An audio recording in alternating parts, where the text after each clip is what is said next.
Bismillahirrahmanirrahim. Assalamualaikum warahmatullahi wabarakatuh. Selamat datang di channel kita, yaitu channel Belajar Dakwah, di mana channel ini akan menyuguhkan berbagai fenomena kehidupan di masyarakat pada umumnya yang kita obrolkan dan kita kaji bareng, Bu ya.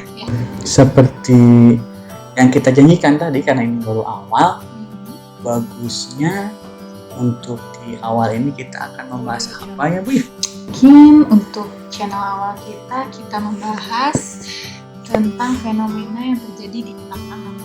Anak-anak itu biasanya nih ya, emak-emak itu mereka ngeluhin anaknya itu sering nangis, rewel, emosinya nggak kontrol gitu.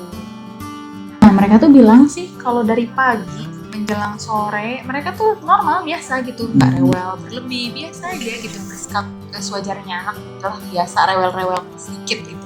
Tapi setelah menjelang malam si anak tuh mulai rewel, terus nangisnya tuh yang susah buat didiemin. Pernah ada beberapa yang nyobain ke dokter. Terus hasilnya? Terus hasilnya sih sampai sekarang belum terlihat ada perubahan di anaknya gitu. Jadi medis sudah ditempuh ya. Kalau menurut Islam nih, anak yang emosinya nggak bisa terkendali, terutama di malam hari gitu, sering rewel, itu ada nggak sih dalam Islam? Kenapa? Gitu. Oh, kalau dalam Islam itu ada yang namanya ain, karena ain ini tuh ada hadisnya juga, Bu. Jadi ada al-ainu haq. Ain ini adalah benar adanya, karena kalau secara bahasa penyakit ain ini adalah penyakit yang berasal dari tatapan seseorang. Tatapan seperti kita? Tatapan cinta. Tatapan seseorang yang ketika melihatnya penyakitnya sampai kepada kita atau anak kita. Karena kita membahas ain di kalangan anak-anak, ya kan, kita fokuskan ain di anak-anak. Jadi dulu itu ada kisah seorang sahabat itu melihat si fulan sedang telanjang dada atau mandi. Dan pada saat itu pun si sahabat ini berkata kepada sahabat yang lainnya ketika melihat si fulan sedang bertelanjang, coba lihat si fulan, alangkah bagusnya badannya, kemungkinan sepertinya tidak ada di kota ini yang menyaingi keindahan tubuhnya. Pada seketika itu juga si fulan yang tadi sedang mandi langsung pingsan. Pingsan. Hanya disebut seperti itu. Kabar ini pun nyampe kepada Rasulullah SAW. Kemudian Rasulullah SAW segera datang, kemudian bertanya kepada para sahabat bahwa apa sudah terjadi. Sebelum kata si sahabat ini, saya hanya melihat si fulan sedang mandi, kemudian saya berbicara kepada yang lainnya bahwa alangkah indahnya tubuh dia, kemungkinan tidak akan ada yang bisa menandingi atas keindahan tubuhnya. Nah, kemudian pada saat itu Rasulullah SAW, janganlah kalian memuji berlebihan. Kalau kalian mau memuji berlebihan, jangan lupa selipkan kalimat-kalimat Allah seperti Masya Allah atau Tabarakallah gitu. Karena semua ciptaan yang indah itu adalah milik Allah Subhanahu wa Ta'ala.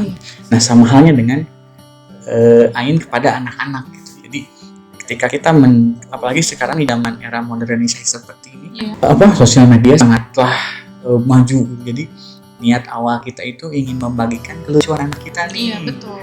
Kita share ke WhatsApp, Instagram, gitu kan, Facebook, Twitter ataupun yang lainnya dengan niat tadinya ini lucu gitu kan, untuk jadi kenangan. Tapi di samping lain ada teman-teman kita yang melihat anak kita berupa gambar, kemudian dia mengucapkan lucu sekali anak si fulan tanpa menyebutkan nama kebesaran Allah, dan biasanya itu akan menjadi penyakit ain kepada anak kita. Langsung seketika juga. Itu yang pertama. Yang kedua, bisa saja seperti ini, kita men-sharekan video ataupun gambar anak kita yang lucu, terlihat oleh sahabat kita yang sudah menikah beberapa tahun, tetapi dia belum dikaruniai anak dari Allah Subhanahu wa Ta'ala, izinnya Allah. Kemudian dia melihat postingan kita gitu berupa gambar anak kita, menjadi sedih. Atau mungkin iri kali ya. Itu bisa jadi. Itu menjadi juga penyakit ain untuk anak kita. Bahaya berarti ya. Sangat bahaya. Padahal tadi niat tujuan itu cuma buat nge-share atau buat menyimpan Betul. kenangan gitu ya tadinya ya. Biasanya dampaknya yang ketika anak sudah terkena ain ini, pertama dia itu rewel di tengah malam, sulit sekali diberhentikan kalau sudah nangis, disertakan dengan gejala tanpa air mata umum. Kemudian yang kedua itu biasanya sering sekali marah anak itu. Kalau sudah marah tidak tertahankan, Jadi nggak terkendali Tidak gitu ya si terkendali. anak emosinya. yang ketiga si anak ini mudah sakit, sudah berobat sedikit sembuh sedikit sakit lagi, kadang sudah berobat tapi belum sembuh juga. Itu bukan gara-gara anaknya yang jelek juga, Bukan, itu ada peran serta merta ain tersebut. Terus kalau misalkan nih ya, si anak udah terlanjur nih, ada ciri-ciri ain nih. Oke, yang tadi ya, Ya, yang harus kita lakukan ketika anak sudah terkena ain, ya. yang pertama bisa dilakukan ada doanya. Oh ada doanya. Ada doanya.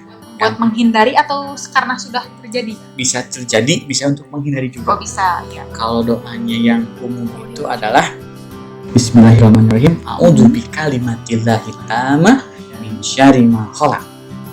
Ada doa yang khusus untuk ainnya. Kalau misalkan anak laki-laki itu uhiduka. Uhiduka. Ya, kalau anak perempuan uhiduki. Uhiduki. Kita contohkan dengan anak laki-laki ya. Uhiduki bi kalimatillahi tammati min syaitonin wahamah wa min kulli ainin lamah. Jadi si uhiduki ditambah di awal, Ya, di awal doa yang tadi ya, pertama. uhiduki kalau perempuan, kalau laki-laki uhiduka. Ya, Oh, seperti itu. Dan juga selain doa tersebut juga kita akan rekomendasikan untuk melakukan ruqyah syariah juga kepada anak tersebut. ruqyah syariah. Iya, ruqyah syariah dikarenakan tadi kan tata caranya kalau melihat dari kisah Rasul tidak mungkin meminta air wudhu Iya. dari orang-orang yang sudah melihat. Kita tahu kan siapa saja yang sudah melihat, siapa Iya. saja yang tidak sengaja dan mengucapkan tanpa asma Allah. Iya betul. Kadang kan di sosial media juga orang-orang yang kita nggak kenal kan kita nggak tahu Betul ya. sekali. Jadi pelajaran untuk kita, Bu, kalau kita melihat satu keindahan terutama anak kecil, jangan lupa mengucapkan kalimat Masya Allah atau Tabarakallah. Kita untuk mengingatkan bahwa nanti yang kita lihat juga tidak terkena ain. Iya. Jangan sampai kita menyebabkan anak orang atau siapapun itu Betul. terkena ain. Betul, saya seperti itu. Gitu. Baik, mungkin tadi penyakit ain sudah kita bahas. Jadi buat para ibu-ibu mungkin ya khususnya yang menonton channel ini mungkin harus kurang-kurangin gitu ya buat share-share foto atau video anak gitu.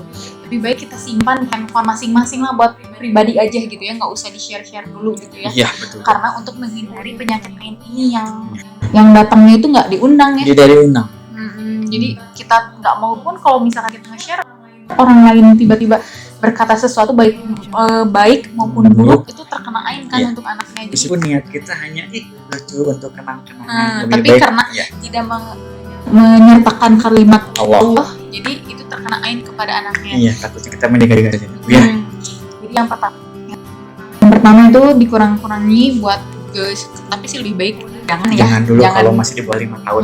Di bawah 5 tahun itu janganlah gitu buat nge-share foto atau video. Terus yang kedua bisa juga dengan doa yang tadi Yang sudah disampaikan. sudah ya disampaikan, dan yang ketiga bisa dengan pengobatan ruqyah syariah. Akhirnya ya. Nah, untuk spesial untuk bagaimana tata cara melakukan doa ain tadi, kita akan demonstrasi di slide berikutnya. Iya. Sehingga untuk ain ini pembahasannya singkat, namun semoga apa yang kita sajikan dengan sedikit ilmu kami yang kami pakai ilmu semoga bisa bermanfaat ya, Bu ya. Pokoknya. Ya, Bu, kita tutup dengan topik hidayah. Assalamualaikum warahmatullahi wabarakatuh.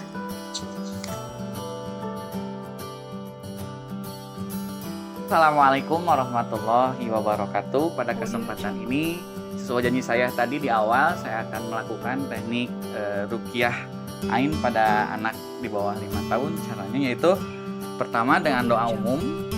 Ada hadisnya, sesuai hadis yaitu doanya Bismillahirrahmanirrahim.